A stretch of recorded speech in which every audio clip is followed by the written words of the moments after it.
அன்பார்ந்த இறைமக்களே, கிறிஸ்துவின் மறுரூப ஜெபக்குழியின் வாயிலாக இன்று உங்களை சந்திப்பதில் நான் பெரும் மகிழ்ச்சி அடைகிறேன். மக்களை, சந்தோஷமாக இருக்கீங்களா? நிறைவாக இருக்கீங்களா? மகிழ்ச்சியாக இருக்கீங்களா? மன அமைதியாக இருக்கீங்களா? மக்களே, ஒவ்வொரு நாளும் நாம் இறை வார்த்தையை கேட்குறோம், வாசிக்கிறோம். அப்போ நாம் நிறைவாக இருப்போம். எது இருந்தாலும் இல்லாட்டாலும் இல்லையா, இறைவன் இருக்கிறார். இன்று நமக்கு என்ன தந்திருக்கிறாரோ அதை கொண்டு நாம் நிறைவடையும்படி திரைவெறியில் நம்ம ஆசீர்வதிப்பார். ஒவ்வொரு நொடிப்பொழுதும் நம்மளை கரம்பிடித்து நடத்துவார். நம்ம கூட இருக்கிறார். அதற்கப்புறம் நமக்கு என்ன கவலை? இன்று நமக்கு என்ன தேவை? தருகிறவர் அவர் அல்லவா? கேட்போமா இன்று இறை வார்த்தையின் மூலம்?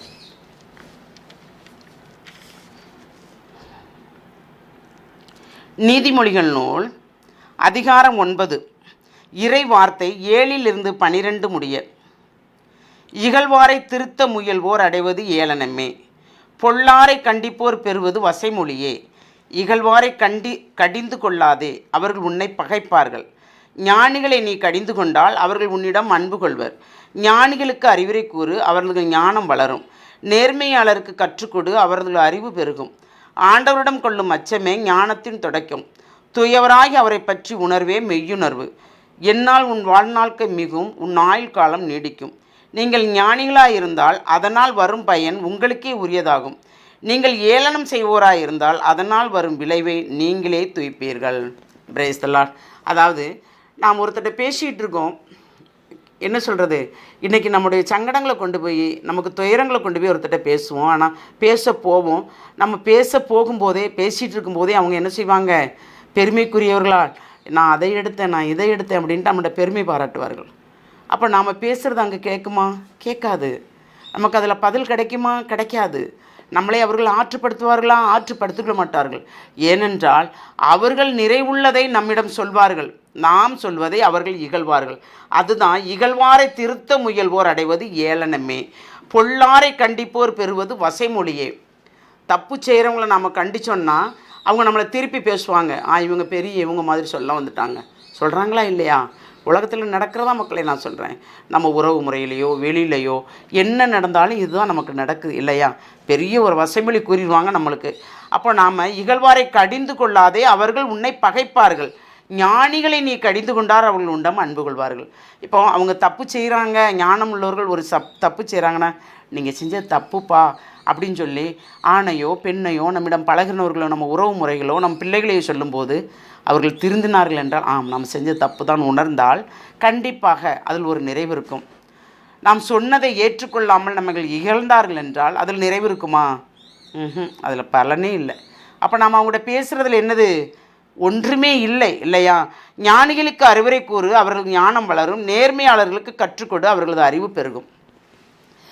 எல்லாம் தெரிஞ்சிருந்தாலும் தெரியாத போல் இருப்பாங்க. அவங்கள்ட்ட நம்ம சொல்லும்போது அது ஆமாம் அப்படின்னு தலையாட்டிக்கிறவங்க. எனக்கு இதெல்லாம் தெரியும்னு சொல்லவே மாட்டாங்க. அப்புறம் நம்ம சாதாரணமாக இருக்கும்போது இதெல்லாம் இப்படி இருக்குன்னு நம்மகிட்ட பேசுவாங்க அவங்க. அப்போ நம்ம என்ன செய்வோம்? உங்களுக்கு எல்லாம் தெரிஞ்சிருக்குல்ல, அப்போ நீங்கள் அந்த நேரத்தில் சொல்லியிருக்கலாம்ல அப்படின்னு நம்ம கேட்போம். நம்ம இயல்பு அப்படி கேட்போம். இல்லை, நீங்கள் பேசும்போது நாங்கள் கேட்குறோமேன்னு தான் கேட்டுட்டு இருந்தோம், அதில் ஏதாவது எங்களுக்கு தெளிவு கிடைக்கும்ல. அப்போ அதுதான் ஞானத்தின் முன்னுரை. ஏனென்றால் நாம் சொல்லும்போது அவர்கள் கேட்கிறார்கள், அவர்கள் சொல்லும்போது நாம் கேட்கிறோம். நாம் எப்பொழுதும் சொல்பவர்களாக இருக்கிறோமா? இல்லை, சொல்பவர்களிடம் கேட்பவர்களாகவும் நாம் இருக்க வேண்டும். அப்படி இருந்தால்தான் நமக்கு ஒரு நிறைவானது உண்டு. அப்படி இருக்கும்போது தான் நமக்கு எல்லாமே கிடைக்கும். ஏனென்றால் ஆண்டவரிடம் கொள்ளும் அச்சமே ஞானத்தின் தொடக்கம். தூயவராகி அவரை பற்றி உணர்வே மெய்யுணர்வு.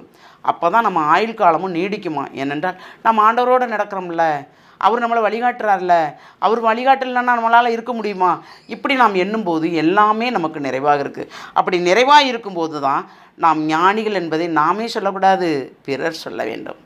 அவங்க எப்போவுமே ஞானத்தோடு தான் நடப்பாங்க, அவங்க பேசுகிறது எல்லாமே நிறைவாக இருக்கும், விவேகம் இருக்கும் அப்படின்னு பிறர் சொல்லும்போது தான் நம்ம யாரும் ஞானிகள் என்று காட்டும்போது நாம் தற்பெருமையோடு இருக்கிறோம். அப்படி தற்பெருமையோடு இருக்கும்போது வர்றது என்னது? தீமையே தான் நமக்கு வரும். இந்த இறை சிந்தனோடு ஒரு விஷயம் சிந்திப்போமா? எல்லாம் வல்ல இறைவா, ஆமாண்டவரே, ஞானத்தை பற்றியே எங்களுக்கு நிறைவாக அறிவுரை கூறுகிறீர் ஆண்டவரே. அந்த ஞானத்தை நாங்கள் பெற்று மெய்யுணர்வோடும் மெய்மதியோடும் நாங்கள் உம்மோடு கூட இணைந்து நடக்க வேண்டும்.